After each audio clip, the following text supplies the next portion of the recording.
बिना किसी तथ्यों के और अनर्गल आरोप लगाते हैं, और जिस तरह से वो तथ्यहीन, अगर वो लीडर ऑफ अपोजिशन हैं, उनके पास कोई प्रिविलेज है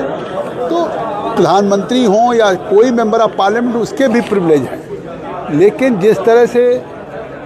राहुल गांधी ने व्यवधान पैदा किया, जिस तरह से महामहिम राष्ट्रपति के अभिभाषण पे कोई चर्चा नहीं होने पाई देश के जनता के द्वारा चुने हुए जनप्रतिनिधियों को, और जबकि विपक्ष भी चाहता था, विपक्ष की तमाम पार्टियां चाहती थी कि चर्चा हो, और इसके बावजूद चर्चा नहीं होने पाई। और वो केवल इस तरीके से, जिस तरीके से वो सदन को बाधित कर रहे हैं, शायद लोकतंत्र में जिस तरह से कहते हैं भारत विज्ञा, भारत में आखिर इस तरह के आरोप निम्न स्तर के घटिया लगाने के पहले उनको सोचना चाहिए। जिस तरह से वो सेंसेशनल या उस सदन का गुमराह करते हैं, मुझे लगता है कि भारत की लोकसभा में आज पूरी भारत की उपलब्धियों को सरकार की, कि आज 11वें आर्थिक पायदान से दुनिया के 4th टॉप लार्जेस्ट इकोनॉमी बन चुका है। आज 2047 का जिस तरीके से ये गुड गवर्नेंस है, ये जो बजट आज प्रस्तुत हुआ है, वो बजट केवल एक साल का आय व्यय के लेखा जोखा नहीं है, वो 2047 का रोड मैप है, जो दुनिया का विकसित भारत बनाने का संकल्प मोदी जी का है।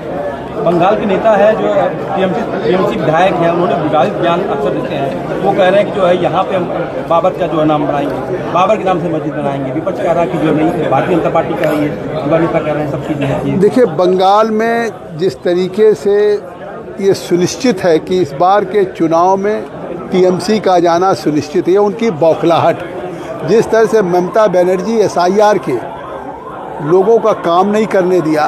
जिस तरह से वहाँ के BLO अधिकारियों को सहयोग नहीं किया, सुप्रीम कोर्ट ने उनके खिलाफ फटकार लगाई है, तो इससे साफ है उनकी बौखलाहट है। और इस बार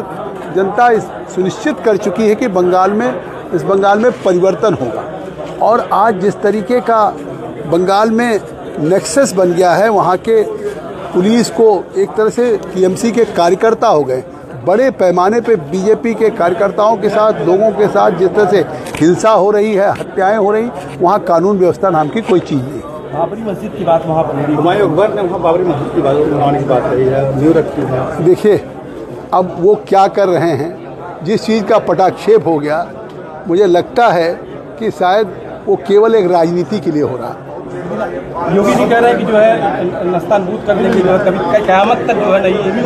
बाबरी मस्जिद बनने पाएगी। अब सुप्रीम कोर्ट का एक फैसला हो गया है, तो निश्चित तौर से वो है। और इसको जिस तरह से चीज़ें हो रही हैं, यह आज तय है कि गुड गवर्नेंस में किसी को इजाज़त नहीं है कि वो मतलब तफरका या जिस तरीके से फ़िरका परस्ती या जिस तरह से मजहब के नाम पे लोगों के अंदर एक धार्मिक पैदा करके नफरत, और वो निश्चित तौर से उसकी कोई गुंजाइश नहीं। राहुल गांधी का कहना है कि सरकार हमें डराना चाहती है। कल उनका बयान आया, उन्होंने कहा कि मैं एक पीछे नहीं हटूंगा सरकार की जो है जिस तरह से। अब वो एक जिस तरह का बयान देते हैं, रोज़ कहते हैं कि राहुल गांधी के हमें बोलने नहीं दिया जाता। मैं चेयर पे था, जिस तरीके से वो 50 मिनट बोले, तो अब भारत की पार्लियामेंट में अगर उनको 50 मिनट बोलने का मौका मिला, भारत की parliament 5 minute, 10 minute, 15 minute, 20 minute है, और फिर भी एक सदस्य को बोलने का अवसर, रात को 12-12 बजे तक सदन चलता है। मैं पूछना चाहता हूं कि आज वो सारी संसदीय परंपराओं पे कुठाराघात कर रहे हैं। आखिर कांग्रेस जिस तरह से vote of no confidence speaker साहब के खिलाफ लेकर के आई है, और वो भी गलत था, लेकिन फिर भी स्पीकर साहब ने उसको रिजेक्ट नहीं किया। मैं कहता हूं कोई नैतिकता है कि आप केवल ये कहने के लिए कि हमको सदन में बोलने नहीं दिया जा रहा है, इसलिए हम अविश्वास ला रहे हैं, और उसी सदन में आप 50 मिनट बोल रहे हैं। तो फिर राहुल गांधी इस तरह की चीज़ें कि उनको डराया जा रहा है, सदन में बोलते हैं, जिस तरह से अनर्गल आरोप लगाते हैं, जिस तरह से एक शब्दों का इस्तेमाल अमर्यादित आचरण करते हैं, तो अब स्वाभाविक है, यहाँ तो भारत में सबको फ्रीडम है, लेकिन वो उस फ्रीडम का और भी